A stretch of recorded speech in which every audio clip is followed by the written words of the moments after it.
if you're looking to build SaaS as a whole, let me just get that prompt off my screen here. Hold on. If you're looking to sell SaaS as a standalone, like we do and like we've done, then you're going to have to figure out how are you going to want to sell this, right? Are you going to want to do it? Let me get back here. Are you going to want to do it with a sales funnel and drive traffic? Are you going to want to do a demo funnel or a free trial funnel, a strategy session funnel? So this is the decision that needs to get made. And this might require some testing. You might get in here and say, hey, I'm going to run a sales funnel, go drive some traffic, go drive some media, and then find out that's not connecting for you. So maybe you want to walk that back and start doing maybe discovery call or strategy session funnels, which work very well, by the way, demo funnels, because there's so much software out there these days for you to do some sort of a demo. And I know that sounds labor intensive, but you can get a really good pulse for your offer, which was, I think, number 2, by doing demos, showing the software, putting somebody on the service, making some mistakes, recording everything, and then maybe walking that into a sales team taking over, or an advisor taking over, or an individual taking over the sales. But you as the architect of your business might be the person that's doing that at first, knowing that maybe you're doing that temporarily. But these are the different ways to sell it. Now, we are sales funnel experts. It's something we've been doing for probably close to 20 years, as I mentioned yesterday. So we could build a sales funnel, my team and I, for anything and sell just about anything online. That's not an overnight skill. That's a deep, I call it a decade plus skill to pull it off at the end of the day. And we do that. We run a sales funnel. We run them to an offer. We have some upsells in the offer. And then we have a huge sales team behind that, by the way, that sells the subscription and some of the done for you services that we offer. But that's the operations piece, which we're going to get to, I think, in number 6 or 7, where in order to do what we do, you're going to need a big time operation from a support and a fulfillment and a tech support standpoint. That might be too big of a leap for most. I think for most that are starting off as SaaS that are in this community, you're going to want to keep it to a niche and run a good old fashioned demo, get in front of a bunch of prospects that are in your niche, sell them the software or sell them your service with software as an add-on, make a bunch of mistakes, record it, document it, and start to get a process in place as to how you can then scale that. Because as I said yesterday, when you have software in the mix, and a lot of businesses don't, you stand apart, because not only are you bringing a service to the table, but you're bringing the tech to the table to support the service, give you that 1-2 punch, and ultimately make you a stickier business owner down the road. Because as I said yesterday, if they come off your subscription, there's a good chance they could stay on your SaaS. And that's a nice place to be. Most agencies today are one and done. They have a retainer. When the retainer is gone, they're done. And they usually never see that client again. But if you can walk them back or drop sell them onto software or vice versa, you're going to have a much more stable business, and you're going to have a much more, you're going to have better leverage and better residual income in that business. So the selling piece is probably just as important, Paulson, as the business model itself, because the business model is, how am I selling my thing? What is the mechanism I'm going to do it with? So the sales process, if you can map it out real quick, is your sales funnel very techy? Is it like a VSL that explains, the results that industry may want, rather than sticking on the features? And also the demo component, how much of that is a tech walkthrough versus helping them measure what sales success looks like for themselves? Like, what is that? What is the differentiation there? And how do you, what does your sales process look like? So for us, we have a funnel. We drive folks to a sales page. We drive huge traffic across the Facebooks and Instagrams of the world, the YouTubes of the world. We're driving them to a wide open sales page with the demo and features and benefits and testimonials. It's a very deep, detailed sales process. And we do a small micro sale. I've seen it done a lot of ways. In the SaaS space, I see mostly trials and demos, right? Or like I said yesterday, maybe a free report or some sort of information offer that precedes the software, which is also a good way to do it as well. I personally wasn't a big fan, Paulson, of just leading with software, right? Or leading with a subscription, right? Or leading with a big package. I always like to let people take micro steps. And I think that when you have education value, free reports, tripwires, I think we said yesterday, I think Ryan Dyson, digital marketer, created the whole tripwire industry back in the day, where they had this $7 offer strategy. And all it really was a taste test of their thing, whether it was coaching, whether it was a piece of software, whether it was a funnel builder. And they went that route, and it was a micro commitment. We do it similar. It's a micro commitment. a small amount of money, and then we start to gradually introduce them to other things, services and whatnot. So that's how we do it. Now, that's a way more sophisticated techie funnel, by the way, to answer your point, because now we're talking about shopping carts and coding in multiple sales pages. And naturally, in order for that to work, you're going to have an upsell process kick in pretty quick because nobody's getting rich on tripwires, right? Yeah. So there's a lot of tech that goes into the way we do it.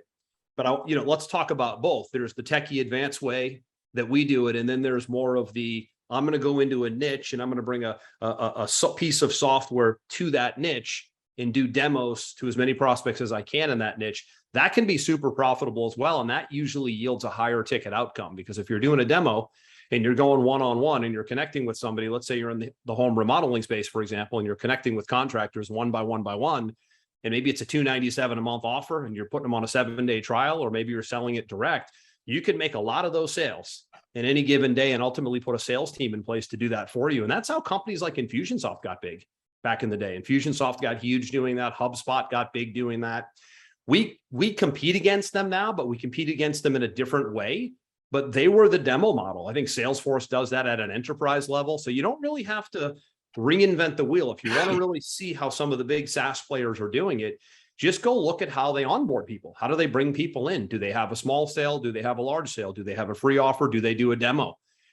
Some are more complicated than others. Some are really simple. It's just a matter of, I think, learning how other SaaS players sell it, creating a little bit of a swipe file, funnel hacking, so to speak, maybe playing prospect with a bunch of them and figuring out which would fit into my capabilities with my team and my skill set and the amount of money I have to invest in this, because it's going to require a good amount of time and money. And people usually lack one or the other, right? What you lack in time, you need to make up for with money. What you lack in money, you need to make up for with time. Yeah. Some of you probably have both, a lot of time and a lot of money. That's the ideal place to be, but not the norm. Yeah. So you got to really figure out what am I coming to the table with from a resources standpoint and a skill set standpoint and a team standpoint, which would really, at the end of the day, Paulson, dictate what kind of offer do I have the capabilities to put into the marketplace based on my skill set, my team, and my investment capital, right? Sure. Also, my other question is, when it comes to demos in general, I understand that you have the education funnel and that sales process early on. They're coming in as pretty indoctrinated, pretty hot leads that understand what this is going to be about. So in the live demo that you do or your closers do, like how much do they dig into what we would consider too much tech versus results-based conversation? It's a good question, and it's a good balance. You're right. They obviously want the tech because it's a tech conversation. So you can't just completely neglect the tech. So we're always going to do what we call a fast start session. Our team will do. We have a couple of advisors. We call them our business advisors at my company at Pipeline Pro, where they walk the new member through the tech. They ask questions. They assess the business. How do you want to best deploy the software in your financial agency, in your accounting firm, in your legal firm, in your gym, right? So they really want to figure out why somebody bought it in the first place, because somebody's looking to fill a need, whether it's a funnel builder, a calendar system, sales tracking. Maybe it's the combination of outbound marketing with email, text, and voice that the HighLevel platform offers, which very few do, if any. So there's always something that's really caught their attention. And that's really what we speak to is what did you come in looking to do? And then how can we start to consolidate maybe everything else and really adapt this to your business? And then at that point, depending on what your product and service is, maybe it's SaaS only, maybe it's an add-on like running Facebook ads or whatever, but we have a large done for you fulfillment team behind it, where once we get the software in place and once we get someone comfortable and they've met with somebody and they feel comfortable in the community, then we're going to let them know what we can build for them, whether it be a funnel, whether it be just the setup of the software for that business, whether it be some media and some traffic advice or some coaching and consulting that me and my team offers. It just depends on where they're at, what their needs are. Why did they buy it in the first place? What need are they looking to fill? And then what are they looking to do past that in which you can assist them is the key. Those are the two big keys right there. Got it. So on that strategy session, how do you and your team determine market product fit, right? Because you're providing essentially a customized solution, even though the process internally might be the same, the perception is that they're getting a specific customized solution of some kind. How do you determine the market product fit? Because there's so many different types of customers coming, right? And then I know this is a loaded question, Andrew, forgive me, but like I know you're at thousands and thousands of customers. You're one of the most established, brands around high level ecosystem. But if you went back to your first 100 customers, what would you do differently on that question of product market fit? What would I do differently going back To the first 100 customers? to the first hunt? Do differently from the standpoint of like how we sell it to them, or Sales do differently in process. how we Yeah. fulfill? The sales process. Let's focus on sales since we're on that topic. What would you do Yeah. differently about the sales? Yeah, we wouldn't do a lot differently because we do a pretty good job selling. So that's, I'm glad I can say that, right? I'm glad I can say we wouldn't change a lot because we really like the way we sell. And again, it's that Ryan Dice, kind of that old school internet marketing Yeah. approach where it's a micro commitment. It's not a lot of drama. It's not a huge leap for someone to just start to experience the way we play the software game, right? No. And that's something that we've committed to and that works really well for us, but that doesn't work for everybody, right? There's that model works for some and not for others. You got to be willing to sustain a lot of marketing capital to go make those micro sales work. If you're going to go the free report or the free demo route, you're going to have to really be able to invest a lot of time and money into the time it takes to get to the numbers you need to get to make it worth your while. So it's an advanced game. I would go back and play the game the same way, Paulson, that I did. Yeah. Right. There's different ways I would play it if I was in a different situation. Right. But I wouldn't change a whole lot because it works for us because we really understand long-term customer value. Yeah. And I think that's important to know because you're playing to your strengths. And I know your strengths come from building multiple businesses, 30 years in sales, like, you've been in the marketing game for a very long time. So like you're playing to your strengths. And I think that's awesome. Like people don't recognize what they're good at, what they're not good at, and they build a process just because they see somebody else doing it. Right. Doesn't mean it's going to fit them and their ecosystem, because as soon as you take yourself out of the process as an entrepreneur and you want your team to implement that, you'll see the weaknesses in the process because somebody else has to now feel that process. Yeah. And I think that's one of the reasons why we're going through the process a little bit slow here on day one into day two, is because it's easy to just default to, let me go do what they're doing. Let me go copy. Let me go monkey see, monkey do. Let me go funnel hack. But you might not have the resources, the skill, or the team, or the capabilities to pull off what I do or what maybe Russell Brunson does, for example, right? Sure. You got to really know who you are, what you're about, what kind of resources and skill and team you have behind you, because you can get in over your head real quick and blow that first impression. Yeah. And that's why I think it's better to start off a little bit slow, to getting your hands dirty, digging in, doing the demos, maybe being the front salesperson in the beginning, documenting it, recording it, then pulling yourself out and putting someone in and scaling it that way slowly. We did it really differently, Paulson. We said, we're going to go out and we're going to be big and broad, because we have the skill, the money, the team, and the resources. So we said, we're going to go big and broad. We're going to go compete against the Infusionsofts and the HubSpots and the Entreports of the world. And people are like, are you out of your mind? Like the core marketing principle of all principles is niche down, go into an audience and said, I get it. I totally get it. I've been there a million times, but because we have the capabilities, the resource, the team and whatnot, we were able to go a little bit more broad, which that was a choice, right? But again, that would never be my first choice had that been my first rodeo. Right. That's the key. Yeah. And it's important to differentiate when to take a stepping stone. Like my thought process is, niching is great in the beginning stages of a business. You have to have a stepping stone that creates an authority, but there's nothing wrong with opening up your bandwidth and your broad strokes of expanding that industry into multiple areas of the market. Like nobody said just focus on the dentist. Like you're not going to build a big business doing that forever, but it's the best way to get started and attack the market. And that's why quite often I say, if you're starting out, go with the specific industry and focus your way through. Andrew, quick question on your sales process one more time is, sure. I know you have your gateway offer, the 37 lifetime and things like that, but what usually, and that's a limited feature stack, right? What happens after that? I know that's not your average customer. Like no. What is the typical journey that you see most average players go through in your ecosystem? Yeah, sure. Good question. And again, it goes back to the old Ryan Dice, Frank Kern, Russell Brunson days of the micro commitment, the tripwire offer. So for us, we do what I guess you could call it we sell a light version of the software. And by light version, I mean they get the basics. They get the calendars and the sales tracking and the chat widget and the funnel and the website builder, but no outbound communication. So no email, no text, no voice, no unlimited users, no unlimited contacts. It's a single user light version of the software. And then the first thing they see when they check out is a video of me going, congrats, great decision. How would you like to add outbound marketing? And now from there, we're selling subscription to really everything, right? Which is an admin account now with email and text and voice and the ability to add your team. And, it's really, we all get to the same destination, which is selling SaaS, but we can sell it on the front end differently, like I said, with tripwires or small offers or demos or trials. But we all get to the same place because we're all basically building the same software platform where we as SaaS business owners want to have a continuity client. We want to have a long-term subscription. So we go right into it and we have multiple tiers of it. And then from there, that's really where we start getting into the fast start sessions and the advisory calls and the done for you services that we offer. And we do a lot of live training every single week. We run it like you guys run it. So we run it to the general business owner, like you run it to the general agency owner. Multiple live trainings per week, separate members area, private Facebook group, support ticket, live chat.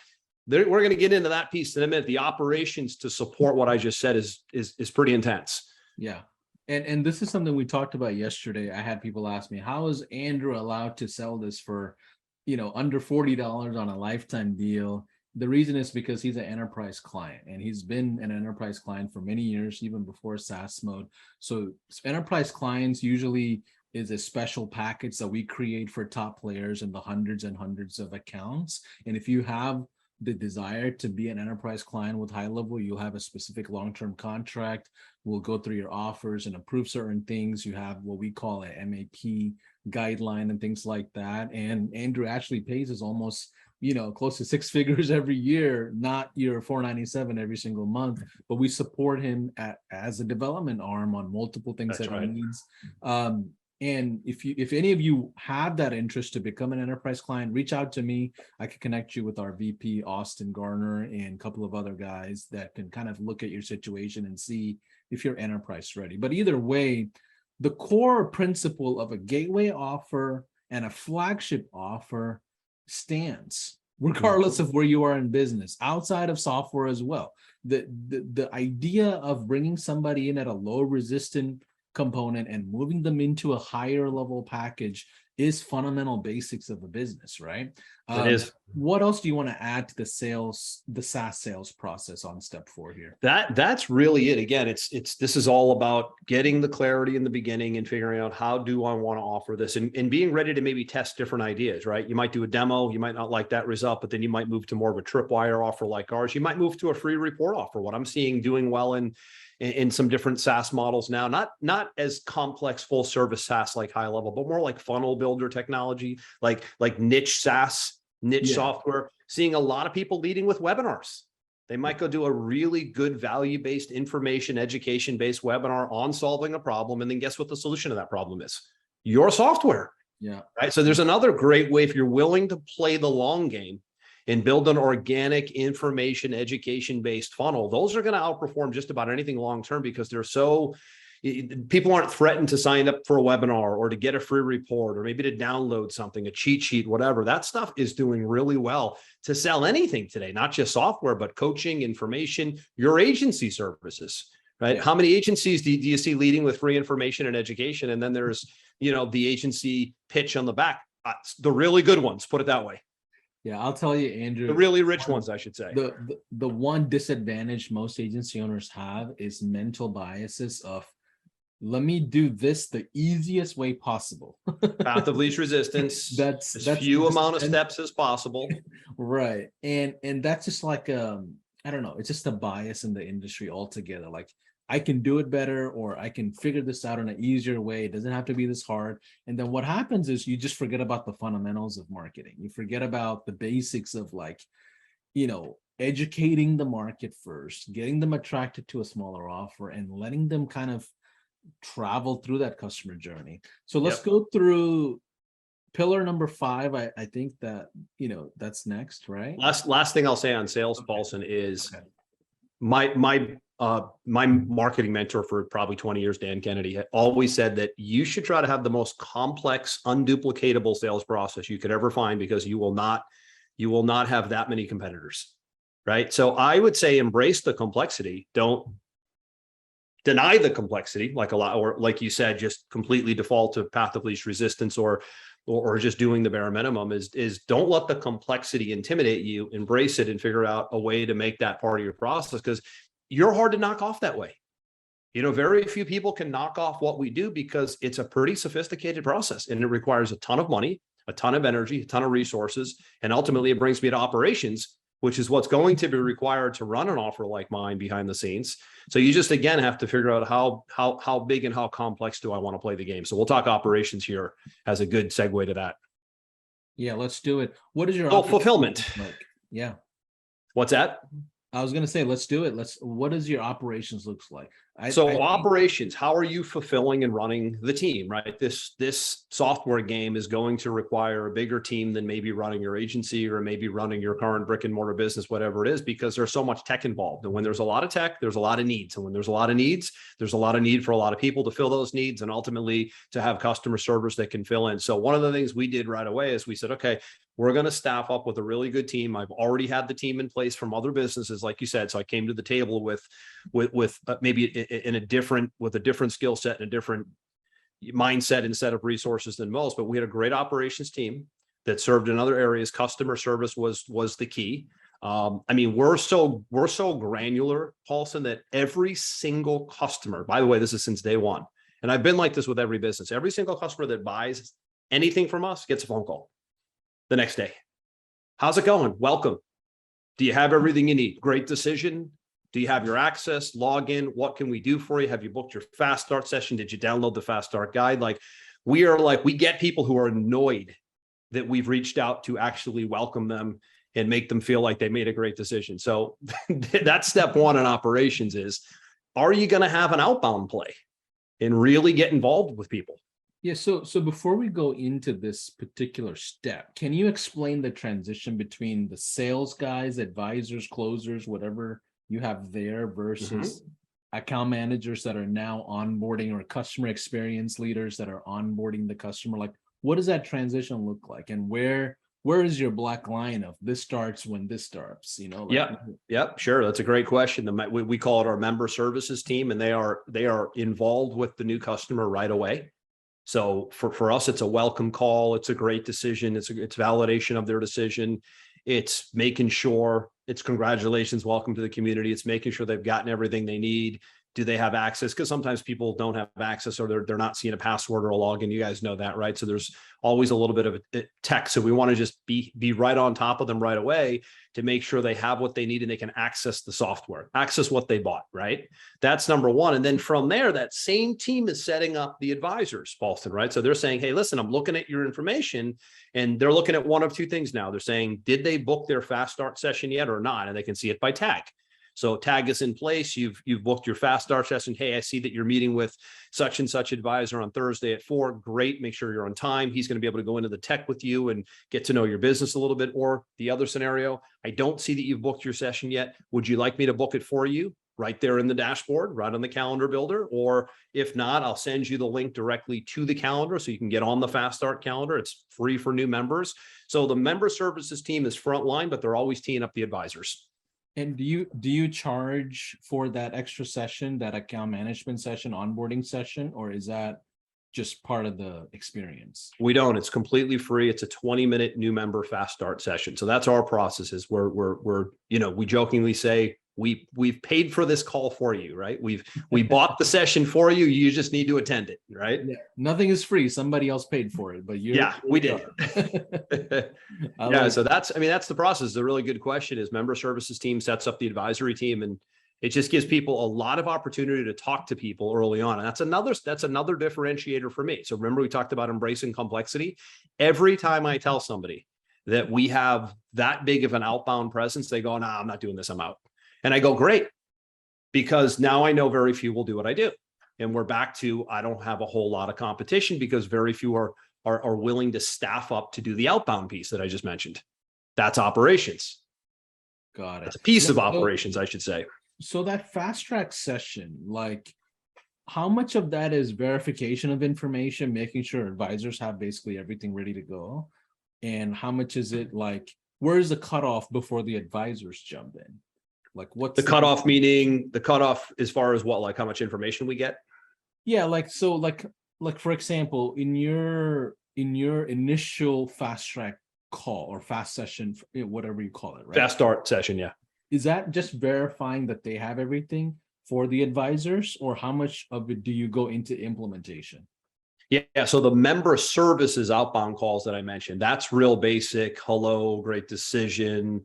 We're excited to have you here. Do you have your login access? Did you book your, that's more of just quick welcome, courtesy call type stuff. Got it. Okay. Then when they get to their fast start session, we have right now currently a team of 2 soon to be 4 advisors, right? We're teeing up two for the 4 right now. So really one will work for the other. There'll be 2 teams of 2. So 4 total right now. They're on calls doing fast start sessions literally all day, 10 hours a day, 6 days a week. Now, how do you measure their success? Like, is it based on expansion revenue? Is it based on speed? Is it based on, complexity needs that are? It's absolutely based on revenue, because they are 8 out of 10 times selling something of value to that customer that they need to fill in, that they, not everybody can do that, but they're obviously offering something that fills a need. In most cases, it's some sort of done for you setup, right? So I think I mentioned this yesterday. We run our business model the exact opposite of most. Most agencies lead with their agency services and have software on the back. We lead with software and have agency services on the back. So we're a flipped version of what most people know.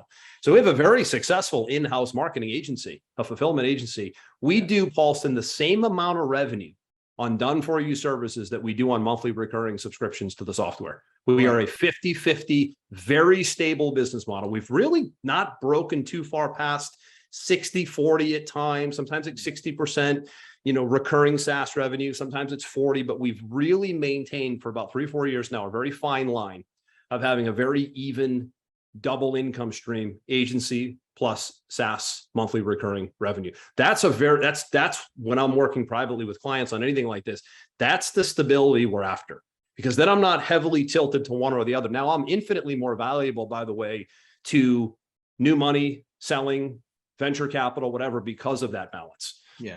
So Andrew, before we go further into operations, I just want to understand, I know your numbers personally, because I know the numbers, but I don't know how much you want to share on the structure of your packaging. Let's just talk about SaaS first. I know there's a $37 lifetime gateway offer, but I assume your average customers are around $500 to $1,000 on SaaS. Is that accurate? Or is our set, like the SaaS subscription pricing SaaS model? by itself? Yeah. Our average is package. Yeah, our average is between 97 and 297 a month. We're right in that window. Yep. So if you took the average of all of our monthly subscription users, we have a lot of them, probably average head. If you take the average, that's probably going to be like 150, 180, Okay, cool. On average subscriber value, just SaaS. Got it. Just SaaS only. That's your essentially the front gate, right? Pretty on much. The back end, what is your average ticket like? Is it with the services?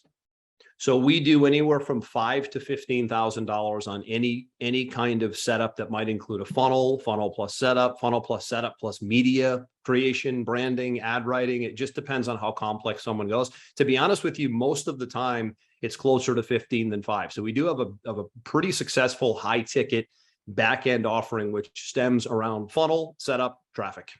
Got it. Okay, cool. That outlines the customer journey that they would go through, right? Which people just don't understand. They're all thinking, man, how are they surviving with $40 customers all day long? When I know the reality is nobody's on $40. They're a much higher ticket customer for Pipeline Pro that most people think. They're getting white glove services on the back end at the end of the day. And I know you guys do a lot of specialty and training on sales component as well that supports them even much bigger than just automations and integrations.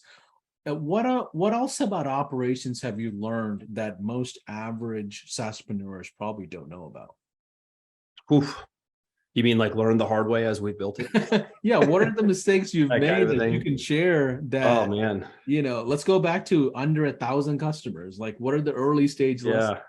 Yeah, it's a good question too, because it's a different, at 1,000+ subscribers versus maybe a couple hundred subscribers. You got me thinking like in the early days of just having a couple hundred subscribers and then having 2,000+, right? I mean, it's a whole different world. It's what's the old saying, from good to great, I think it is, right? It's like what got you to 100,000. Yep. Yeah. The same behavior that got you to 100,000 won't get you to 1,000,000, or, whatever, however that's worded. It's the same kind of thing, right? So, looking back, I think we did a lot right, but really the main thing with operations when it comes to SaaS, like I said, it's a lot different than any other coaching or consulting or traditional business I've ever built, because there's just so much tech, right? There's just so many needs when it comes to tech. It's not a cut and dry product and service. So I would always lean on having more people than you think than less. And I guess overstaffing and over supporting versus getting stuck under supporting, because when you start to turn people off, you're nodding because you guys get this, right? It's like if you start to like turn people off early with like tech and they feel like they don't have support or hand holding, again, because it's tech, right? They quit, and retention's at play here, right? So we're like big front end member services, outbound calling. We're big with live chat in the dashboard and live training, and just giving everybody so much, almost like you're killing them with kindness, right? We're giving them so much that it really becomes hard for them to go, they didn't support me, I'm going to cancel my service. So we go over the top. I mean, even as far, Paulson, as direct mail goes out to every user. I didn't mention that part, right? So again, no one's doing it, but big jumbo postcard lands on the desk or the table of every user in a week. Yeah, I personally know that your whole philosophy is based on customer experience. Like you're a big customer experience person outside of sales in general. So I can only imagine the experience you provide them. Let me ask you a couple of questions on the operations side.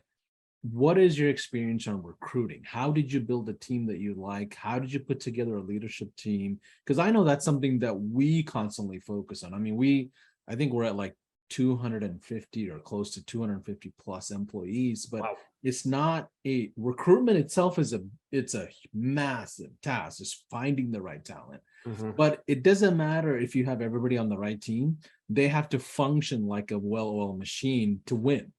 If the team is talented but cannot play together, you're not going to win. It's just going to be like an all-star team with a bunch of talent that just looks good on paper. Yeah, you're just not going to win. You're much better being like the San Antonio Spurs, who have a bunch of average players that are just functioning well together under a great leadership, right? So what is your philosophy on building the teams when it comes to operations specifically? Yeah, so I was fortunate that I came to the table with a lot of previous team members from previous businesses, plugged them, took the, it's like if I'm running the San Antonio Spurs and I'm coming from 20 years coaching, I'm going to get my players. Right. It's that kind of gets time in the game. So I had my players already. And then we don't do things a lot differently than most. I mean, we tap who we already know for new talent, and we tap VAs for new talent. So we have a hybrid model where we have a chunk of VAs, and then we have a chunk of like what I call my core lieutenants, which are more like employees. And I think we're seeing that more and more. And I advise on that quite a bit privately with clients, is you really need a hybrid model today where you have your key lieutenants that are maybe on maybe they're W-2 employees or whatever. And then your VAs that are interchangeable, right? And that's a good balanced company. And that's great for overhead purposes too, because you don't need 50 employees in house when you can have maybe 10 key employees in the house and 40 virtual. That cuts down overhead substantially. So that's the way we play operations, is a nice blend between the VAs and the core lieutenants. And then really, if we need to go higher, we tend to do it from within. Who do you existing team members know that you can tap that would want to be part of the community and part of where we're going? And we have a team call live every single week. Everybody's required to be on Zoom, showing their faces, not sitting behind a name on the screen. So I try to run a big virtual business like I would a physical business, even though most of it's Zoom. Yeah. Let's go ahead and move right along to possibly pillar number 6, because I know I want to do a Q&A with the crowd a little later, and I want to make sure there's enough time for that. So let's go right into tech support. Tech support. So this is an extension of operations, because you're going to need your operations, which we talked about, and your key people, but then you're going to need your techie people who can actually get in and on a daily basis 6, 7, 9, 10 hours a day, Paulson. They are answering tech questions, whether it be in your Facebook group, whether it be using a ticketing system. We use Freshdesk. I know Zendesk is big too. There's a million of them out there, but having a tech support ticketing system in place, back and forth email will kill you at scale, right? You've got to have a ticketing system that you invest time, money, energy, and training into, that people can get tech support from you, because that's what they're going to need more than anything else. They're going to need some hand holding. They're going to need some tech support. So this is a key piece of the puzzle. I look at these as the same. I could have made these the same, operations and tech support, because it is operations, but it's just like a division of the operations, which is all tech. I mean, we're at the point now where we bring in product specialists that come in, Paulson, and they specialize in certain areas of tech, right? Whether it be on, anything funnel and website related, or whether over here it's a tech guy who's on anything automation related, or whether it's someone over here who's on anything, maybe social media management related. So people divide and conquer on the tech now at scale, where at first you're good with one general core tech person because you don't have the volume of tech support tickets coming in. But in the software space, ticketing and tech support is the biggie. They're going to need it in most cases. Somebody's got a question right away. So how are you handling that? Yeah, and another thing I've learned in the tech world and the support space of HighLevel is the landscape of your type of tickets. Like if you're niche down, you're going to see similar type of tickets, versus if you're broad, the range of tickets and solutions that they need might be a little bit more wider. For us, that's the case, right? So again, I keep saying we're not the most duplicatable model out there because we decided to go big and broad. So yeah, if I look at the team's 100 to 200 tickets in a day, it is across 50 different topics. But you're right. If you're niche down, you're going to start to notice trends, and you can probably put some FAQs together to address those. Exactly. And if you go niche down, one thing that you can do is you can leverage your customer base and your community to be tech supporters as well. Like, believe it or not, like affiliates are amazing for us because they do two things. One is sales, the other is the tech. We have the privilege of being able to say, hey, go to this person if you want to learn calendar integrations, because we're ultimately just focused on agency owners. But if we looked at the market like Salesforce and Infusionsoft and HubSpot, we're going to need a different tech experience altogether, a different infrastructure altogether. But know the game that you're playing at the end of the day. Understand the landscape of tech. Exactly. In what you're offering, right? If you do just, let's say you have industry-based business, but you have 5 different offers. Now that's going to create variations just as much as a broad, competition. So you got to figure out. I see a few questions of like, should we outsource tech, outsource support? I think in the beginning, there's nothing wrong with outsourcing support. Like just very common today. Common today, even in Fortune 500 publicly traded companies, it's common. So exactly. Let's go right into pillar number 7, because I know that's another important component of scaling, and then we can do a Q&A and spend some time with even more in-depth questions. So scaling, I know that's you got your 6 things kind of handled, right? You got your 6 steps really figured out, more of a clarity play than anything. You're super clear on 1, 2, 3, 4, 5, and 6, and you've even put some resources and some team to support you around those 6. Now you can actually have a scaling conversation. How are we going to continue to play this game? Are we going to drive the offer the same way we always have? Are we going to start looking at PR and bigger media opportunities, podcasting, interviews, maybe press releases, right? So scaling the business, branding, you going out and doing sponsors at events. So you guys have an event coming up. So going in being co-sponsors or co-branded on events. I mean, now you're talking about, as a SaaS player, what are some of the bigger players doing? But for us, the scaling question is, we're looking to see how many users we can bring in a day, right? Because again, for us, we're going back to the traffic. For you, you might be going a different route because you're just in a different place. But for us, it's okay. Where is that sweet spot for us? Is it 50 users a day? Is it 100 users a day? Is it 10 users a day? And we go back and forth with that all the time. And we constantly keep an eye on the cost per acquisition as well, right? Because we're playing a very advanced game of math here, right? And we're buying media, and we're doing funnels and offers and conversions and upsells and downsells and monitoring every single piece of it. That's our game. Right? That's how we scale. How you might scale will depend on really what you did in the first 1, 2, 3, 4, 5, and 6 will dictate how you scale. Right. So I've been consistent all the way through that we've built through funnel, and conversion and offer and online and internet. So that's my scaling model, is how do we now scale that offer online? Now, the other piece of it is we'll probably take this model offline, which is my specialty, Paulson, in the new year in 2023. You guys have your first big event coming up. I think it's like your first conference, if you will, right? Really like a formal conference, right? Coming up in October. So that's where we're headed as well. We'll start off with, we're currently planning a boutique, more of a workshop style event at first. And I think you guys did that as well. Yeah. And listen, so did ClickFunnels. You know, if you know ClickFunnels and Russell's company that now does probably $10 million a month in revenue, if I had to guess. You know, they have a valuation of close to $1 billion. It was the same thing. They started off with little trials and a little bit of funnel and some tripwires and workshop events. And now it's Tony Robbins as the keynote. I mean, so everybody had to start somewhere, right? Yeah. And that's really next evolution for us, is getting it live.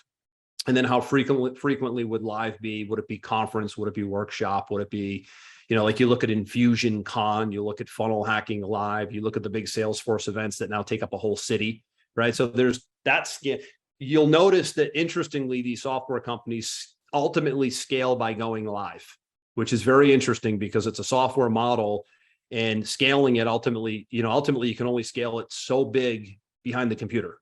Yeah, I think also there's been a need for a cultural gluing, right? So yes, the latter component of scaling for a lot of them is bringing the community together, 100%, creating an experience, creating an energy behind the offer. That is a whole new world of scaling.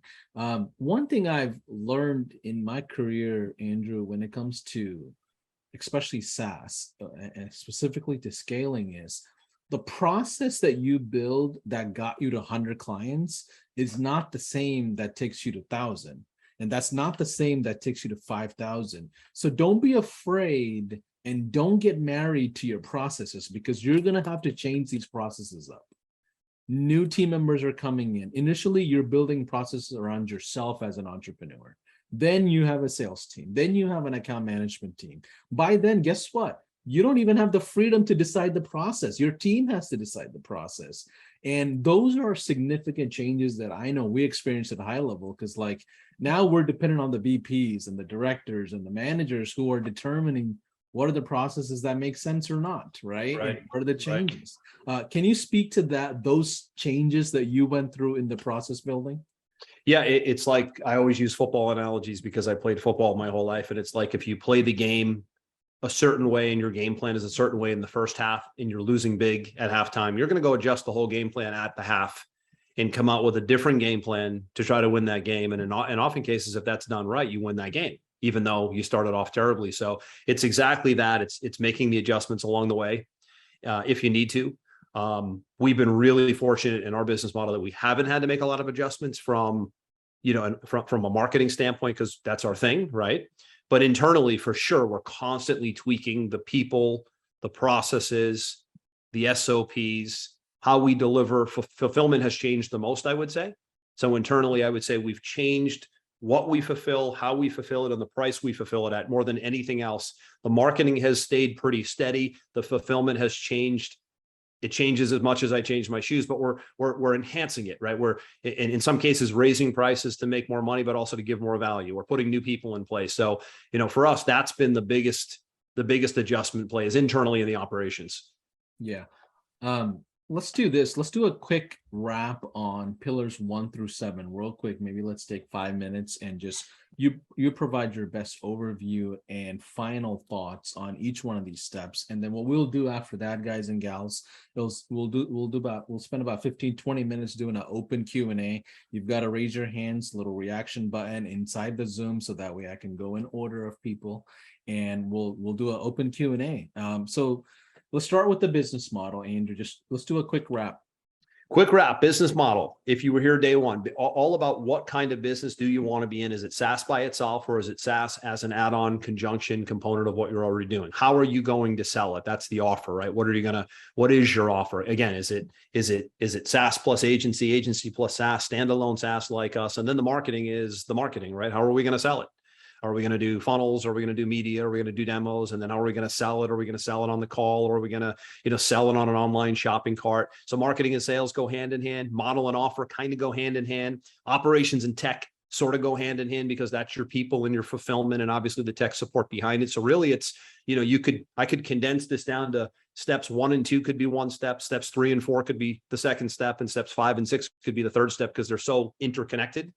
And then obviously once you've got that down, then you can really have the fun conversations about scaling, growing, expanding, but you really can't get to 7 without really, really, really getting clear on 1 through 6. And that's where I think, there's missing links or holes in most business owners' business model is the 6. They might be great at 2 or 3, but there's just a nightmare at the other 2 or 3. And that's usually the challenge I see the most is the weak link takes down the strong components, right? You're only as strong as your weakest link.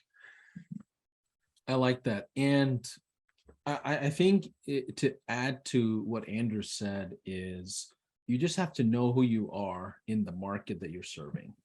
You got to be either the Bentley or the Honda. You got to think about white glove services or assembly line McDonald's style business and fulfillment. Like you have to decide what you want to do as a business, because if you don't have those concrete decisions, you're never going to be able to get a team to buy into your vision.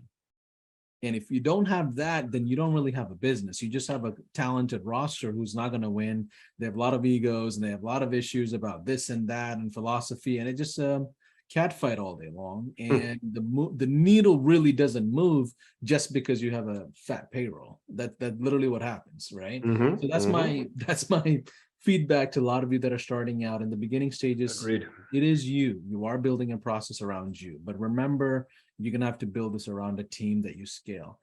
Let's do an open Q&A, guys. So in the Zoom chat, there is a reaction button. I see James Walters already clicked on that. If you can click the raise hand button, I'm going to go in order of this. But before we get there, Andrew, can we talk about the offer that we put together for the crowd? And I know we had a conversation about I know people that want to work with you. In addition, a lot of people ask, hey, I'm already on the pro plan. How do I do this? I want to work with Andrew. Can you go over the offer that we had planned? And yeah, sure. So really it's two-sided, right? You have your people who are new to the community who, as they upgrade to the pro level, will get access to a 4-week live masterclass that I'll be doing where I'll be going deeper on the 7, right? The 7 was more of a general vague overview here, really just to give you all an idea of the philosophy. But then we'll be digging in more of a mastermind style setting where we can drill down and personalize things and do hot seats and really start to, get specific on the differences. Paulson, I think on you guys' end, we have an offer that is good until September 2nd on this. Yep. So that is a matter, and you'll have to speak to what they need to do on their end. And then I'll go into phase 2, which is those who are already at pro. Yep. I went ahead and just put a link into the Zoom chat. What we're asking is if you're going to go all in on SaaS and white label, jump into the $497 plan and upgrade. And what Andrew's going to do is provide a 4-week intensive with you at a personal level if you're brand new to the pro plan. So that offer is going to last until Friday, the 2nd, CST midnight. And if you're already on pro, you want to reach out to Andrew directly, and he's going to share with you how you can work with him at a private client level, and he'll help you there. So this is a group, by the way, this is a group session, right? So this is something where we'll have a new wave of high-level pro users in here with me. And then we've had people ask, those who I've had a lot of emails, I'm already at pro, but I wanted to get that masterclass, or I want to work privately with you. I do that. I do take on private clients periodically, depending on space and availability. That's my private email address if you have questions about doing that. And then furthermore, you guys can connect with me every single Friday in the podcast universe. We run a really successful podcast called Sales Velocity TV, which goes live in our Facebook group on Fridays. And then it's all syndicated across all the big podcast networks, YouTube, Apple, Google, Stitcher, Spotify, the whole 9 yards, where we really go deep and get specific on just how to sell more with less resistance and, no matter what you're selling. So that's another way to connect with me on a broader scale. But yeah, let's jump back to the Q&A. Here we go. I'm excited for the podcast, by the way. I downloaded it yesterday when you told me. We have a lot of fun. We're pretty raw. I like it. It's interesting, feedback and interaction discussion. So I recommend you guys checking it out. Let's go with James. The other thing I want to point out real quickly, Paulson, if you can kind of look down there by my shoes, you can see that the show is powered by my SaaS company. Isn't that interesting? Why is that relevant? Well, you'll have to maybe go dig around Sales Velocity TV or radio and find out what is the connection or relevancy there. This is a huge branding play for us. This is a form of media. This is part of how we market the software, is having a voice in the sales world, just as an added bonus tip there. Yeah, I think this is just fundamentals of marketing that you have to really look at. All areas have to bring in some kind of traffic to a centralized bridge, then you can then evaluate and improve on. And that includes, a guy holding up a sign at the traffic light. That includes newspaper, that includes direct media. That includes Facebook ads, that includes TikTok. As you evolve in business, guys, you have to have multiple channels to really capture a market. If you think you're going to launch Facebook ads and take over a market, you're fooling yourself. This is not an e-com business. Software business is different. True. Let's go with James Walters.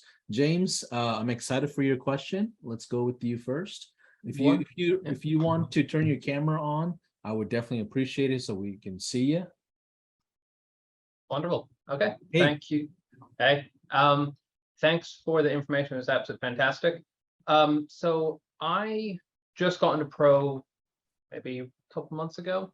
Still learning. I haven't really taken any clients. We run our own agency as well, and then bringing this on for the and bringing the tech into it. So my dad and myself own the business. We originally came from engineering. Both used to work for Siemens, so we understand the tech mind. And on my end, I was trying to narrow down into like the IT support, because according to LinkedIn, it's the biggest network on LinkedIn. So I thought, okay, well, it gives me a good pool. Obviously, I can narrow down even farther. But I was also doing, we're certified partners with DM, and they're saying obviously email marketing can be the most effective way of that.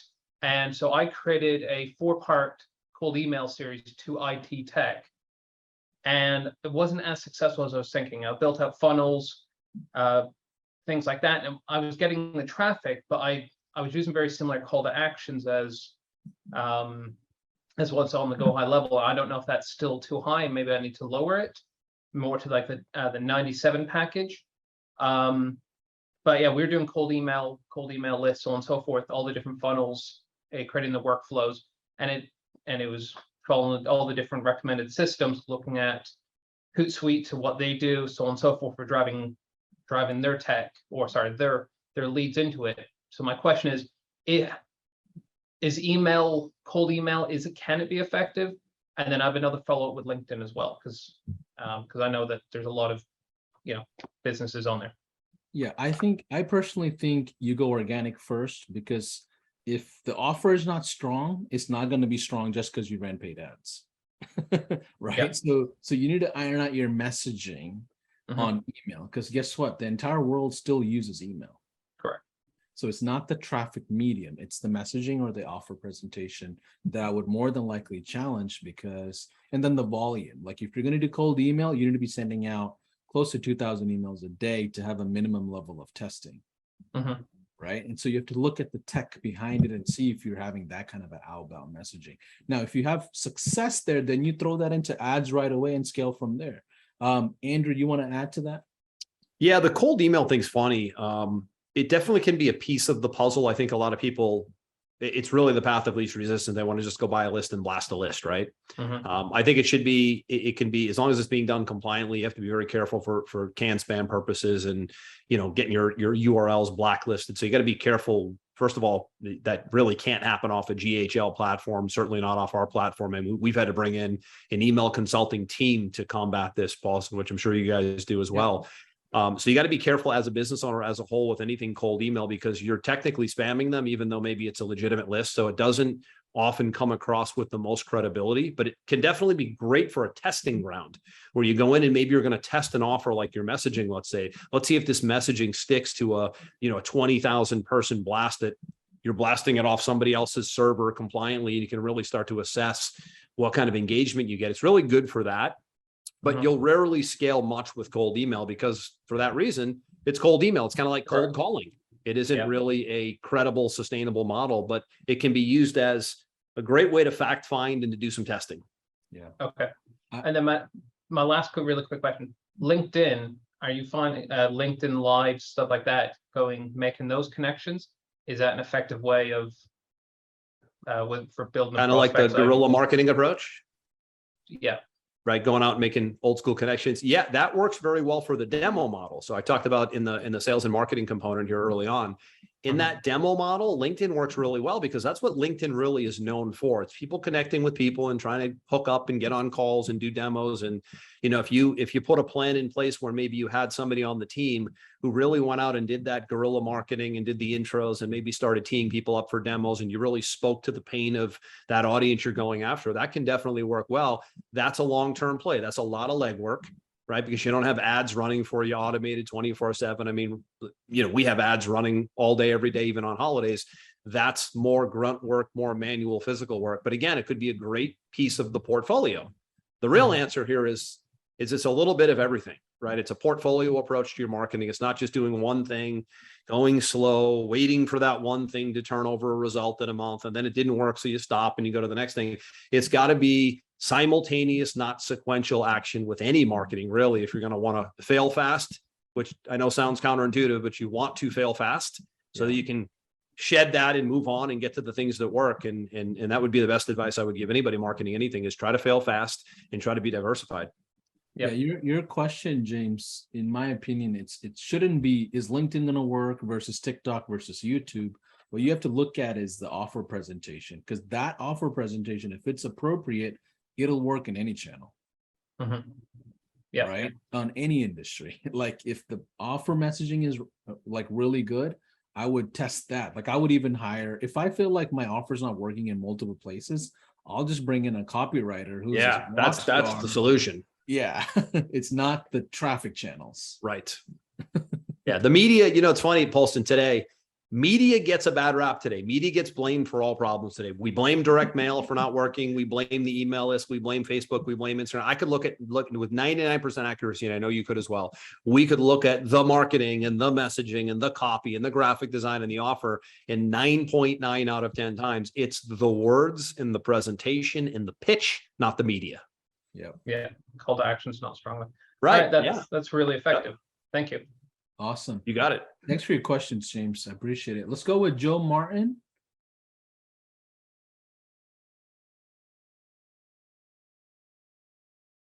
Make sure my camera. Hold on, y'all. Let me cut this. Hold on, y'all. I got this snap cam on. I was You're doing on a Snapchat. presentation with the kids the other day. Let me cut this snap cam off. That's funny. I don't know how to cut it off, so my kids be playing with it, so I'll leave it on. That's funny, but go for it. I'm gonna figure it out. Andrew, it's a pleasure to meet you. Paulson, it's a pleasure to meet you, man. I've been with on a pro level going on a year, so September will make a year. Okay. I've been struggling trying to figure out what's the best way to approach getting it out there, is because I'm thinking about just going door to door, guerrilla marketing from business to business with an iPad. And because my short-term goal is 150 businesses. This is short-term goal is 150 businesses using it as a SaaS. I love GHL. I love the platform the same way I loved WordPress when we started using that years ago. So my question is it and I just caught everything you said about the cold email, so do you feel door-to-door guerrilla marketing is effective, or should we just utilize the strength of the internet versus door-to-door? Can I take it? Of course, yeah. I would absolutely positively advise you not to go door to door. And Okay. I'll tell you why, because I want you to tell me what you think of the door-to-door salesperson that shows up at your door. Yeah, you probably not gonna pretty much.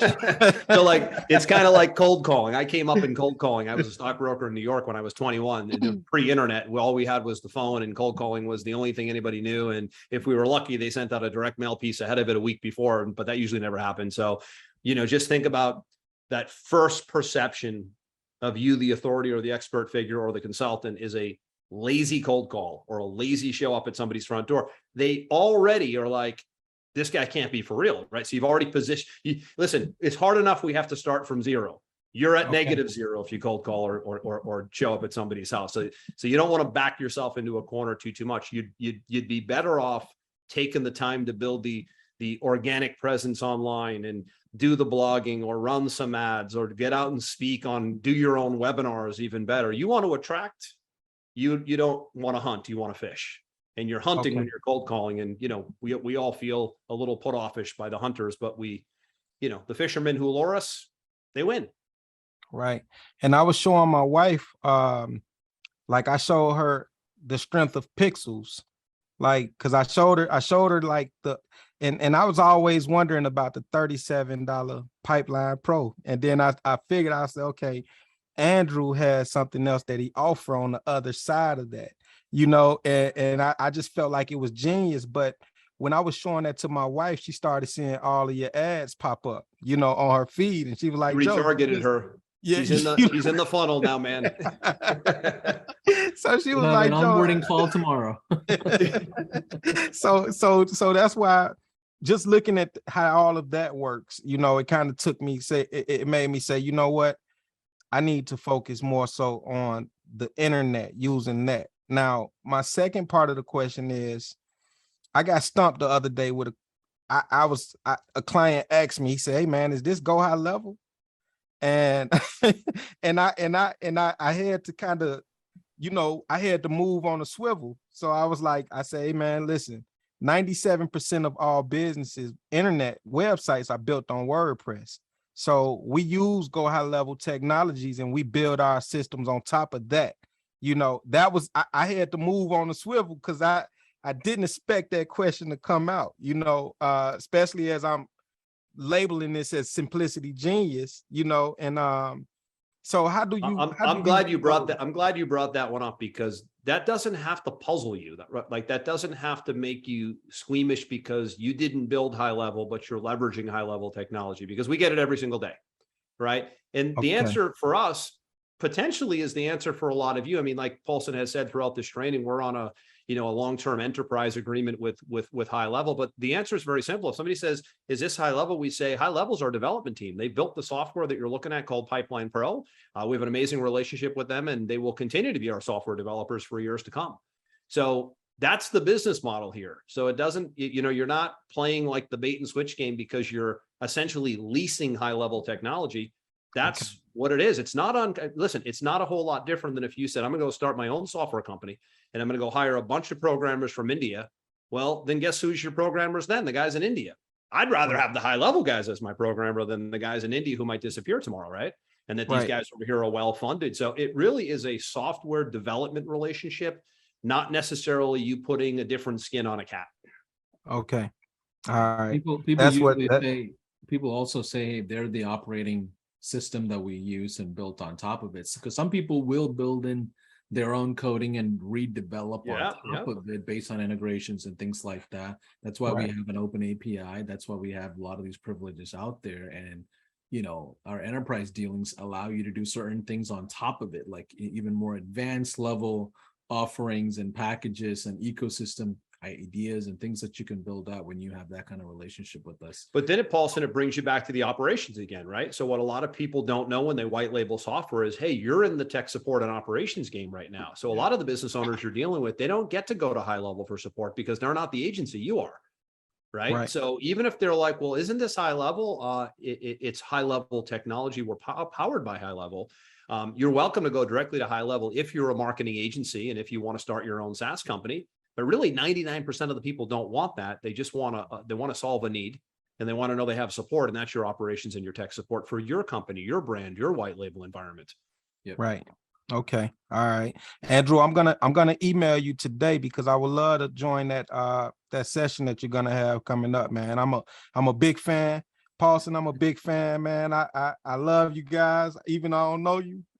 I'm a big fan. Listen, I gotta do this. You know, I come from a business to consumer, you know, but this kind of shifted me, and it was a lot of energy draining from business to consumer. So this shifts me over from business to business. And I think like in the long term, it's gonna help my energy, it's gonna help everything else. And businesses appreciate the help more to me than consumers, Absolutely. you know. So Absolutely. I appreciate it, man. I Appreciate appreciate the it. nice words. I'll look out for your email. Yes, sir, I will. Okay. Good Thank to you, meet you. Paulson. Appreciate it, Good, man. good to meet you, Joe. Let's All go with right, man. Gabriel. Hey, Gabriel, how's it going? Yes, There sir. you are.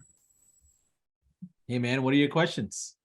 Yeah. I have a few questions. A question here that is getting a butterflies in my stomach, because what I did is I brought up a strong team to support me in launching my SaaS, the white label SaaS, this coming December. So what we did is we created a very irresistible offer for this market, and end up getting a 1,200 leads on our wait list for our launch this December.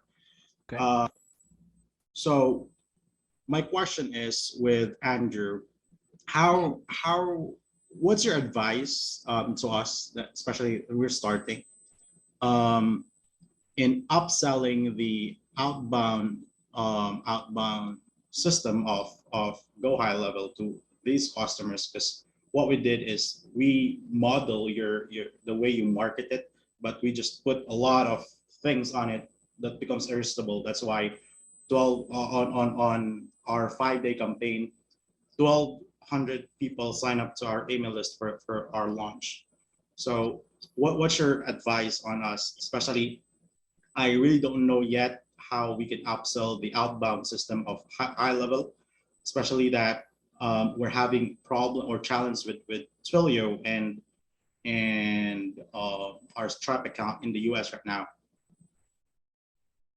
Yeah, I mean, it's this is the tech again, right? So how you want to run your tech will be how you run your tech. So really, in my view, with technology like HighLevel, and we have our own programming team, and I'm sure you do, you sound like you're pretty sophisticated as well. There's almost nothing you can't do. Again, it just comes back to getting clear on what you want to do, and then you'll figure out a way to make it work down the road, whether it's a Twilio issue or a Mailgun issue or whatever the case may be. You guys just got to decide what is that offer. Are we going to give them everything? Or are we going to give them limited versions? Are we going to do add-ons? Are we going to do upsells, downsells, cross-sells?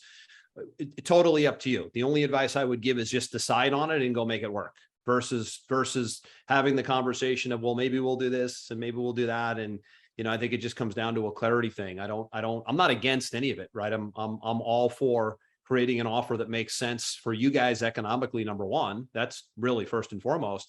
And then it is, like you said, is it irresistible, and is it a no-brainer or a really compelling offer to the audience as well? So I think you guys all need to look first and foremost, again, whether you're building SaaS or SaaS as a component of agency or vice versa, economically, it's got to work for me.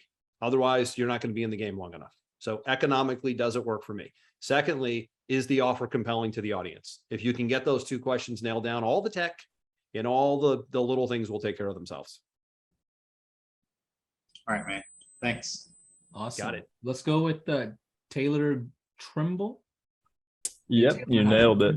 Yeah. Yeah, I don't have a camera, otherwise I'd show this little mug of mine, but I'm brand new to SaaS, so I really appreciate y'all's expertise in this. So I've just got a pretty simple question. I mean, in a sea of people kind of offering white label GHL, how important is it to develop, a few custom features for the industry that I'm pursuing, which GHL doesn't currently have? That's my big question. I think it feels important to create a clear distinction and a couple more tools to make it a little stickier.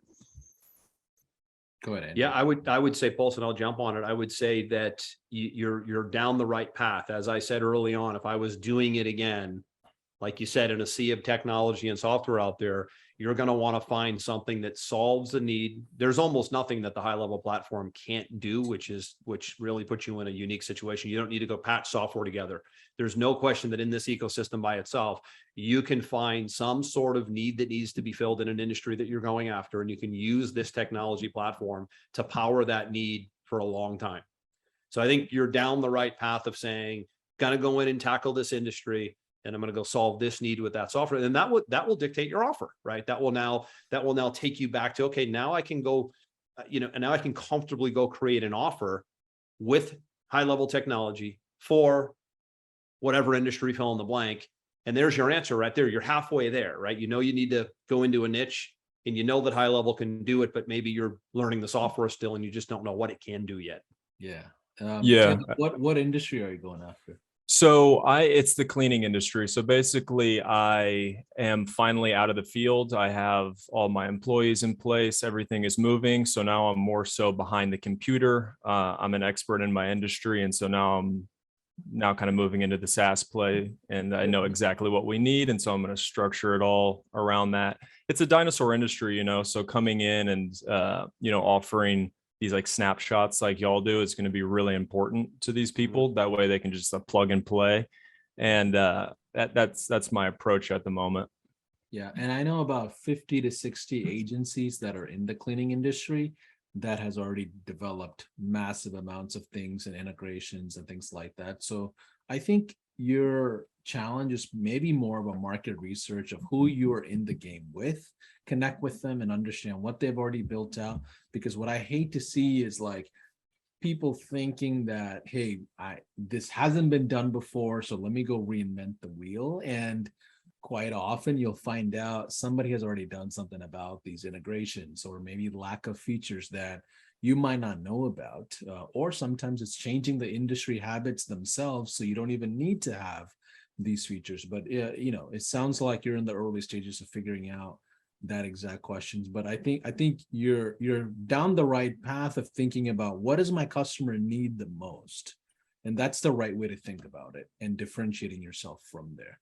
And so how would you go about finding these people that are kind of already offering these solutions? That way I can kind of, understand, what's already been established. Yeah, networking. I mean, jump into the Facebook group and ask people, hey, who's in the cleaning industry? Can I connect with somebody? Can I pay for consulting? Can I spend a little bit of time with you to understand I'm starting out, or whatever it is? I mean, I went into dentistry back when it was super saturated, but what I did was reached out to 5 agencies that are extremely successful. And I said, hey, I'll bring you customers. You keep the customers. I just want to learn from you. My first 3 months, I brought in like 10, 15 customers for every agency. I watched them do fulfillment. Then I competed with them. Okay, beautiful. I mean, that they knew that as well. Like then what we did was just turn into an affiliate white label relationship, because I like sales. I didn't like the tech. So I knew the game I was going to play, and that was my go-to-market strategy. So, I mean, it just depends on what you want to do. But you're asking the right question of like, how do I differentiate myself, and what does a customer need that somebody else can't provide? That's the right way to think about it. Yeah, I think I've definitely got a good angle I'm taking. And then kind of the invisible agency that Andrew was talking about. I know quite a bit about, SEO and ads and generating leads. So yeah, I think my weird little winding road has led me down a path that'll, kind of make all these skill sets congruent and put together a nice offer. So yeah, I'm looking forward to joining this offer and getting in this Andrew's, little mini class here. Yeah, definitely. Make sure, for those of you that are trying to take advantage of it, you just have to upgrade to the HighLevel Pro plan.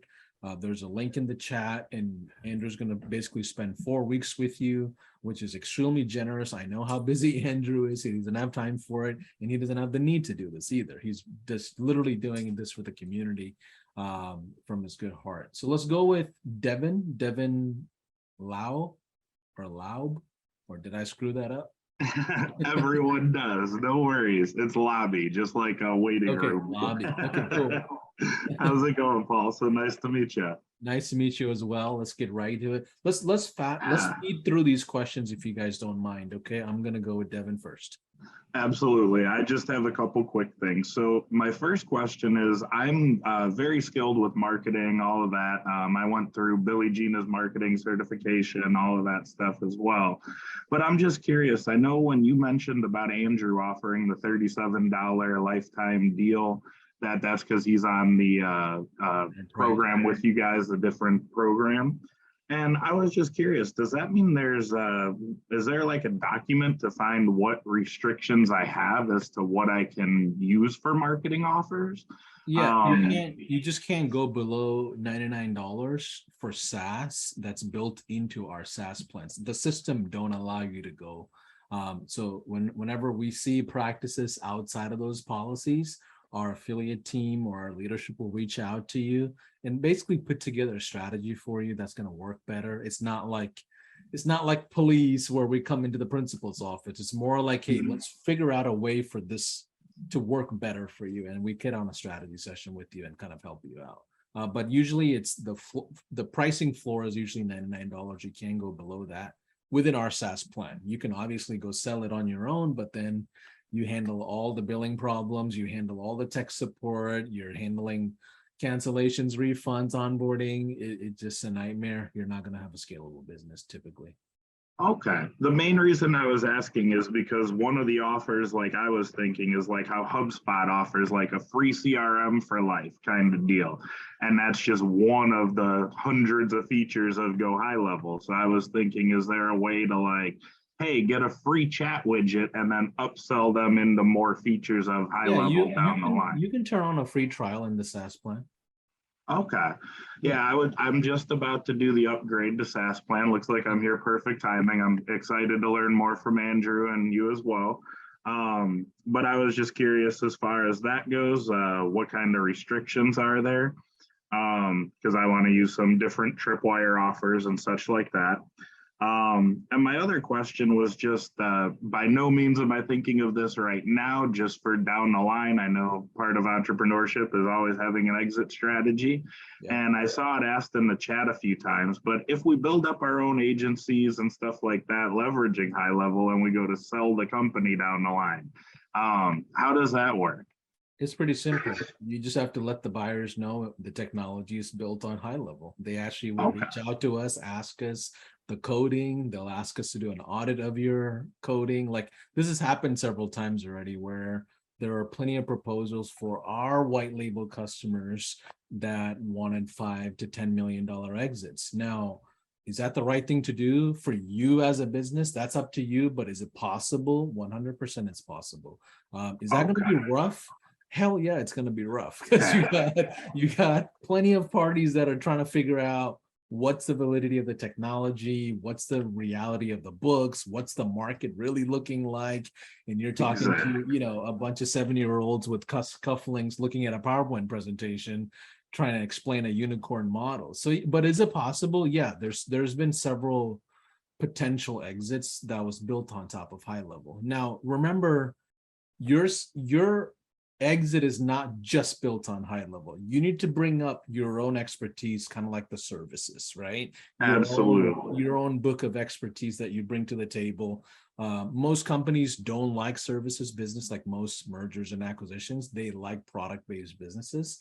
So SaaS actually will complement your exit plan in the long run. Andrew, I think you can probably even speak more to this type of conversation because I think your business is matured enough for that. Yeah, I mean, we get offers from time to time and we entertain them and we speak with different people on what the multiples look like, because as I mentioned before, we're 50% SaaS and 50% agency. So we have a really nice blend. And I think that makes us a little bit more attractive than most because we're not predominant or leaning only on one source of income. So it's exciting that potential is on the table when you white label. A lot of people don't know it is. And remember, Sean Clark told me this exact thing when we started off years ago. And we were like, wow, that just sweetens the whole deal. In the SaaS entrepreneur world is that you can sell your company, even though you didn't create the SaaS code by code early on, right? You're essentially leveraging someone else's coding. That should be exciting for everybody to know that you can basically build a full SaaS company that can get a multiple and be funded or sold one day is huge. Yeah, and that's the value of the enterprise deal as well. On the enterprise contracts, there is some level of assistance that we will provide you when you go through those phases. But we don't advertise our enterprise deals. Like we just don't need to, because you need to be at a certain number of locations and customers and usage and things like that for it to even make any sense. But yeah, it's a fair question, Devin. I think that's the question we're all looking to answer. Like, where do we exit? You know, how do we do this? Yeah, I saw it pop up in the chat a few times and it got me thinking about it. And I'm like, is there anything? I mean, it's always crazy exiting any business, but I was just curious to know if that's a possibility there. That's awesome. Thank you both for answering that very much. For sure. Let's go with Robert. Is it Robert with ROBHERGET? Maybe that's a European way of spelling it. No, it's Rob Herget. Can you hear Okay, me? it's your last name and first. Yeah. And for whatever reason, my video didn't decide to work today. No worries. Actually, the very first question is really easy. I thought I was on the pro plan. I'm on the 297. I will be upgrading to the 497. So obviously I'm fairly new to HighLevel. Regarding this workshop, I saw the link. Do I automatically get into the workshop? It was never really discussed if I have to sign something or fill something out to do it, or if as soon as I upgrade, I'm automatically in. So there is a link in the chat that says gohighlevel.com/upgrade now. What that's going to do is have our billing team look at your plan and upgrade you over to the 497. On Friday, so on the 2nd, on Friday, I'm going to give Andrew a list of people that upgraded. He's going to reach out to you, email you, and onboard you for the 4-week intensive. Okay, so I don't have to do anything other than upgrade. My second question is, I did not want to resell. Initially, the idea was not to resell text, emails, and all of that, was to have a $97 program, because really I was just adding it to my marketing firm and bringing on clients and so forth that way. Yeah. Andrew, I would love to know your thoughts. Obviously, it sounds like you're going from 97 to 297. What's the difference between the two, and what's your thoughts on not reselling text versus reselling text and making money that way? Yeah, the only difference between the amounts is the amount of data that they get in the form of how many emails can you send, how many texts can you send, how many voice messages can you send. That's how we tier it off. So it's 97, 197, 297. We even have a concierge model right now where somebody gets their own designated account manager. That can go up to $997 a month. They'll get 2 or 3 Zooms in a month and direct email support. So it just comes down to capacity and volume. So you are basically reselling the emails and the texts and so forth. Do you have a factor that you think is a comfortable factor? What as do you mean far by as the Rob, text? Rob, I have a question for you real quick. I don't mean to interrupt. Sure. Are you asking about the Twilio and Mailgun rebilling? Yeah, Got it. okay. Maybe I'm missing something then. Okay, so your question is around, Andrew, what do you think of text and email rebilling, not necessarily selling primarily? Yeah, I mean, listen, at the end of the day, we do what everybody else does, right? We, like you said, Paulson, we have a floor $97 a month offer. It includes a chunk of emails, a chunk of text, a chunk of voice. We bundle it all in. Again, we've done advanced coding on our own, and we bundle the Twilio and the Mailgun into a whole package, and our team handles that. We don't sell them separately a la carte. That's just the way we do it. Okay. All right, that answers that. It also depends on the industry and the usage. Like if you go into like automotive dealership and a bunch of sales guys that are running $10,000 worth of Twilio, like that's a whole different conversation versus somebody who's like a dentist who just don't even have more than $50 worth of. I know you can increase it by a factor. What is your comfort zone as far as that factor is concerned? For me personally, I just double X. I want to at least 2X my cost. Okay. But that's what I did in my previous agencies, 2Xing my Twilio and rebilling. But I was in dentistry and automotive, not dealerships, but custom shops. They didn't really have a lot of usage. Okay. And thank you for the response regarding whether you talk about HighLevel or not, because that was actually probably the most vital answer I could get, because I've been really confused as to how I present this to clients, being that I can send them to a HighLevel YouTube thing and they can look at videos, whereas I don't have anything right now to show them. So that was a great answer. Good. Let's go with Kevin Mitchell. Hey, Kevin. Andrew, let me know when we're short on time. I know we have a lot of time. Just let me know. Can y'all hear me all right? Yeah, we hear you. Okay. I'm sitting at Chipotle, so I wasn't sure if the music's getting over me. No I problem. appreciate you guys taking the time. Pleasure to meet you both. So I'm not new to the platform, but I am brand new to SaaS. I just activated SaaS Pro a couple of days ago with the sole intent at the beginning at least is purely being SaaS. So reselling this tiered system, right? 97, 297, 497. Just to keep it simple, I moved a couple items out of the SaaS column over to the mid-tier just because I want people to have a little more automation at the 297 level, the trigger workflows. I think that's important, but I would also like your feedback. Like, what do you think about offering that those automation tools at the 297 level? To feel at that point when people are paying that much, they're like, hey man, I want to be able to build out funnels and workflows and stuff like that.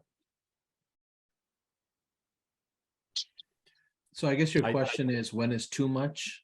Like, when do you provide too much, or do you feel like they survive on the tech? Is that what the question is? Yeah, a little, pretty much is, how much of the automation is too much to pull out of that 499 plan into the mid-tier for people. Andrew, what do you think? Yeah, I mean, I don't think there's a right or wrong answer, right? It just depends on who your audience is. But I think for sure, if you're at the 297 a month level, they're gonna most likely be an admin client and have access to just about everything at that price point. Yeah, that makes sense. Yeah, most And then important thing in SaaS, Kevin, is making sure the subscribers actually use the system. Right. If they don't use the platform to the full capability, you're going to lose in the long run. So it's important that you don't throw in tech and features that they're not going to use just because you think it's great and valuable, right? You have to talk to the market and do a beta and see what they really want. Maybe funnels are not important to them. Maybe calendars are more important. Maybe chat widget they don't really care about, and you care about because you like the tech, because you're a marketer. Like you have to really have unbiased feedback from the beta that tells you this is what we really need, and then level it up from there. Now, when we do the situate the plans for people when they create an account, can we add features to them manually? Like if they're like, hey, look, I don't need this, but I do need this.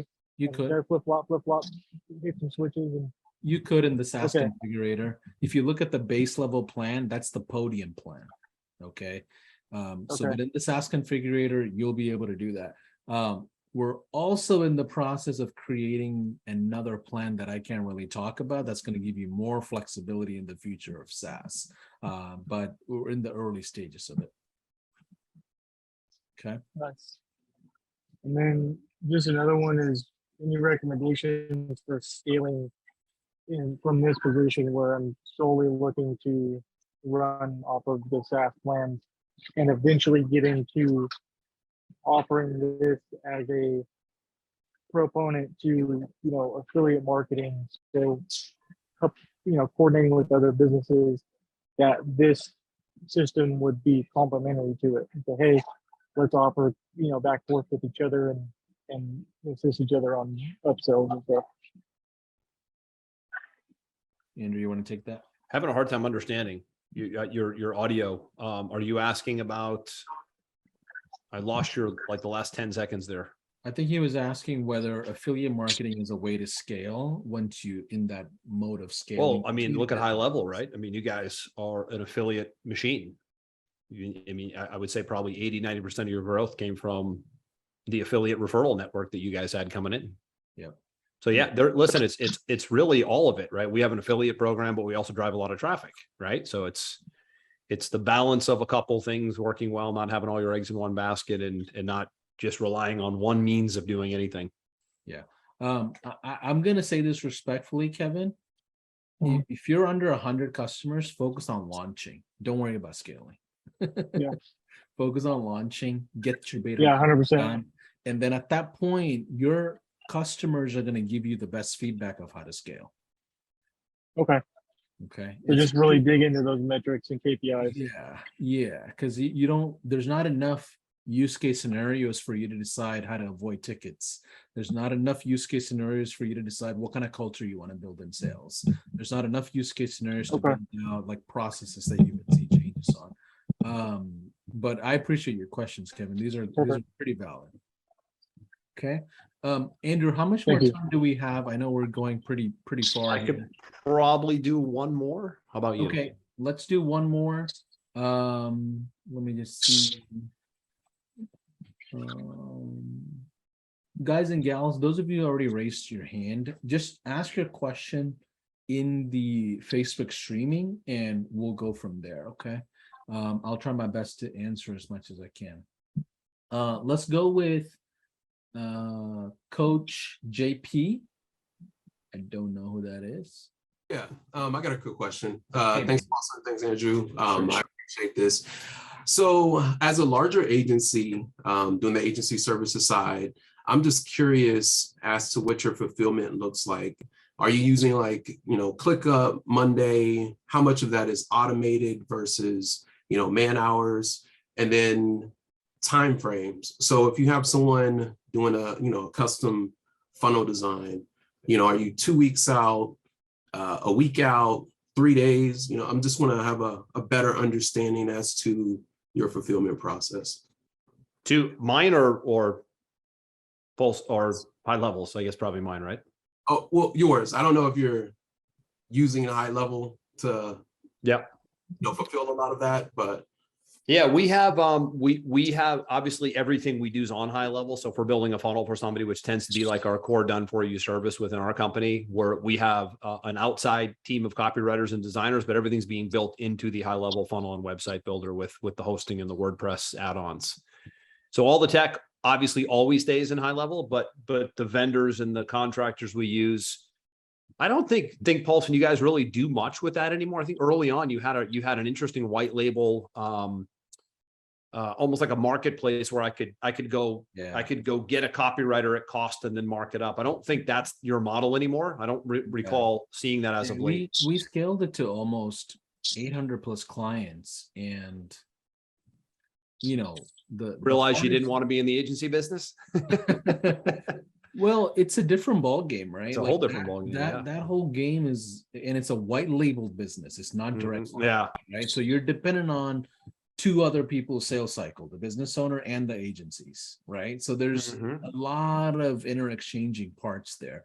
The transition that we're making currently as we speak is productizing our services. So meaning like, instead of you being able to come in and just buy a funnel service, what we want to do is allow you to just see hundreds of funnels that's already pre-built that you can just purchase, right? That allows us to just be an assembly line of operators instead of servicing you.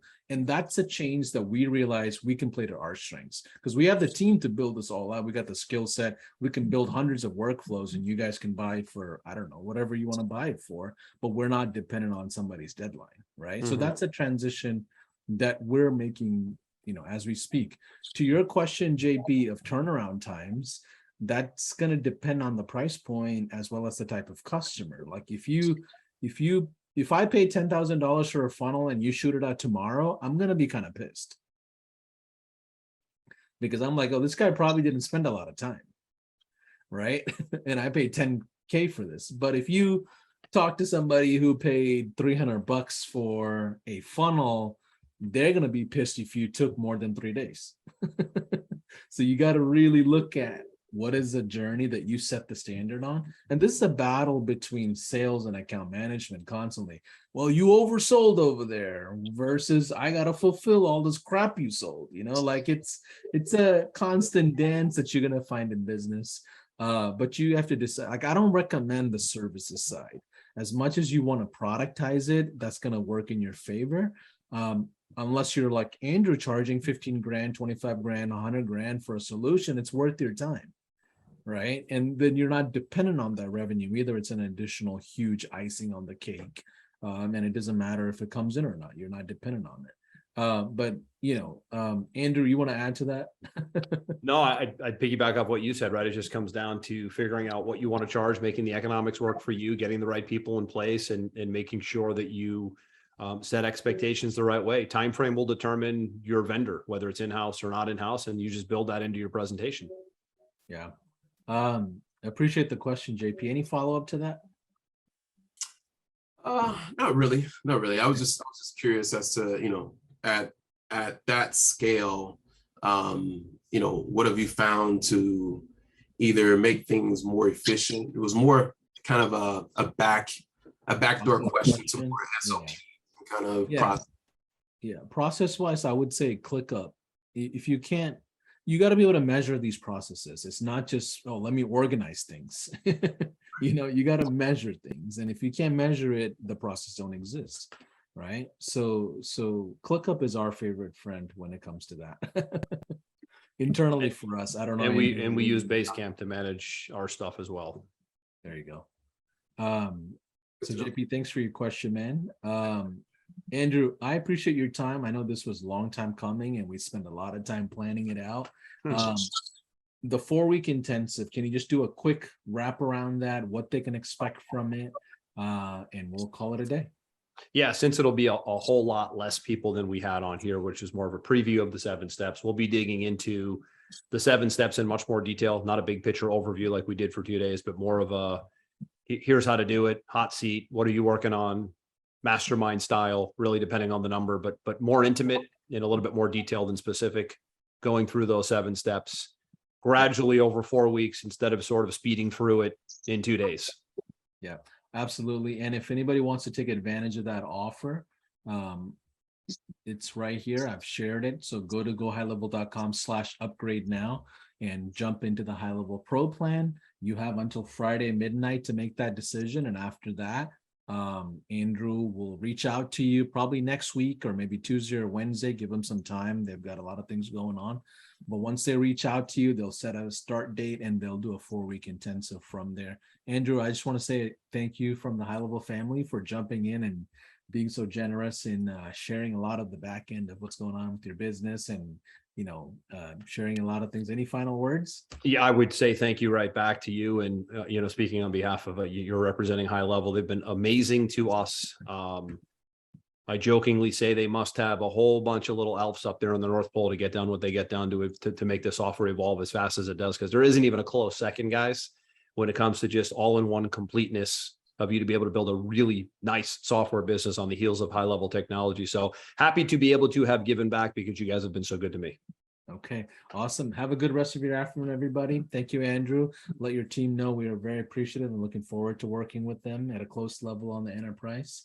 You got it. If any of you are interested in coming to the HighLevel conference, remember it's happening on October. Tickets are flying out. Like I'm telling you, you're not going to be able to get tickets in a couple of weeks. So jump on it if you get a chance and let me know if you have any questions. Have a good rest of your afternoon. Take care.